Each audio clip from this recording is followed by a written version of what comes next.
নমস্কার বন্ধু। আজ আমরা চলে এসেছি বাঁকুড়ার একটা বাড়িতে। আমরা এখানে পালিশের কাজ শুরু করব। দেখছেন বাড়িটা খুব সুন্দর। আমাদের পালিশটাও কিন্তু খুব সুন্দরভাবে করতে হবে। এই যে দেখছেন জানলাগুলো সব রেডি করেছি খুলে, এগুলোকে সব বড় পাল্লাগুলো খুলে রেডি করেছি। দেখছেন বাড়িটা খুবই সুন্দর। পালিশটা কিন্তু আমাদেরকে এখানে খুব ভালোভাবে করতে হবে। আপনাদেরকে শেয়ার করব আমি। আমার চ্যানেলটাকে অবশ্যই লাইক সাবস্ক্রাইব করে রাখবেন এবং আপনার বন্ধুদের শেয়ার করে দেবেন।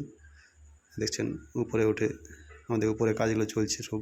এখানে আমরা পাল্লাগুলোকে ঘষার কাজ শুরু করেছি। আমরা গ্রাইন্ডার দিয়ে প্রতিটি পাল্লাকে ভালোভাবে ঘষে নেব। দেখছেন যে আমরা খুব ভালোভাবে একটা পাল্লাকে ঘষে নিচ্ছি। দেখছেন বাড়ির যে উপরের লুকটি খুব সুন্দর এবং বাড়িটার চারিপাশে লুকটি খুব সুন্দর আছে। দেখছেন আমাদের ঘষাঘষি এগুলো হয়ে গেছে। এগুলোকে গ্রাইন্ডারে ঘষার পর হাত দিয়ে ঘষে নেবো। এবার হাত দিয়ে এখানে আমাদের পুটিংগুলো কেটে রেডি করে দিচ্ছে। তারপর আমাদের ঘষার কাজ চলছে। এই যে আপনাদের কাছে বড়ো পাল্লাটা দেখাচ্ছি, এটা বড়ো একটা দরজার ফ্রেম।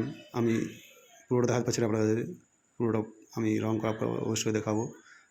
আমার পুরো ভিডিওটা দেখার জন্য থ্যাংক ইউ।